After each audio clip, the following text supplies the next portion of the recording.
From creating my magazine, I was able to develop and challenge my Photoshop skills and also become more capable and less nervous in using Adobe Photoshop.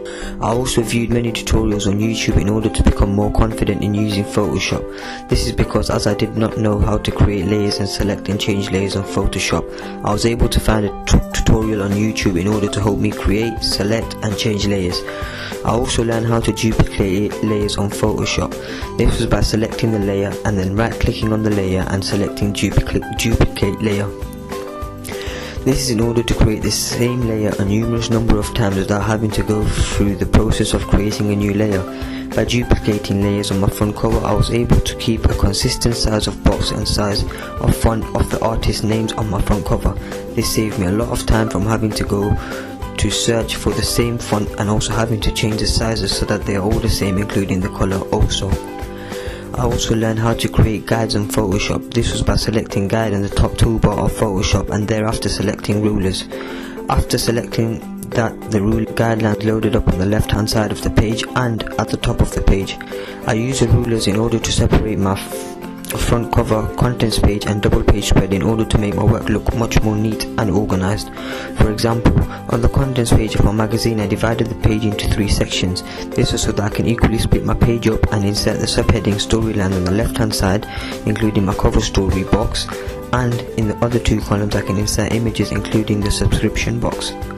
In order to add an effect on my double page spread headline in the Fastlane, I learned how to use the eraser tool appropriately in order to add an effect onto my double page spread headline.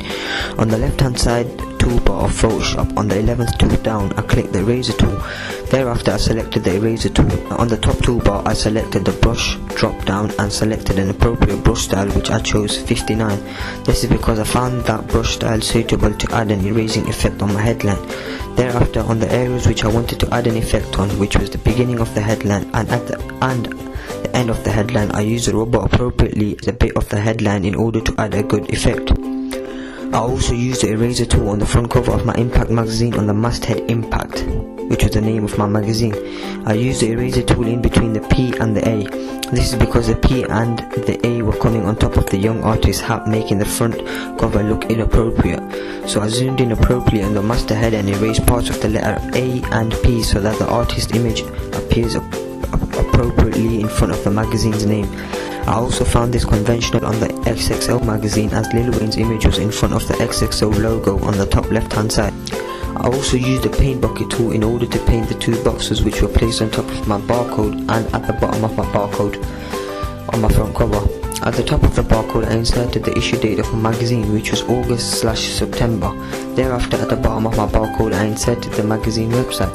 The reason why I used the paint bucket tool was because I wanted to fill the 2 boxes up with black colour. This is so that the writing which I insert on both the boxes is visible to the audience. This is because if I did not paint the boxes black, the magazine website and issue date would not have been visible to the audience. Alongside that, I also chose the colour black to fill the box and the colour white for the writing, as this was also my house scheme. Another tool which I used on Photoshop the most was the text tool.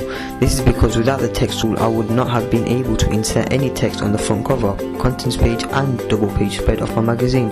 In order to use the text tool, I selected the 16th link on the left hand side toolbar of Photoshop.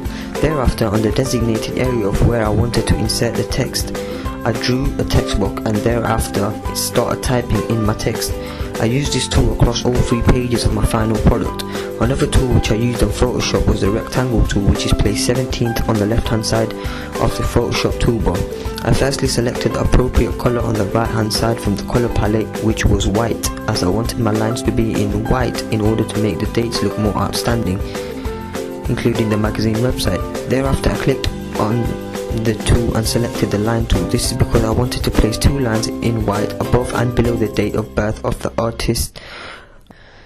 This is because I wanted to emphasize the artist's age and how long he has been living for until he reached his fame. Thereafter, I clicked on the line and clicked Show Transformation Controls at the top. This is in order to set the lines to an appropriate size. As I was unable to finish some of my work in class, I learned how to post my work onto the blog and access it at home so that I can carry on working on it from home. This is so that I can finish my work before the deadlines and have it finished on the blog on time.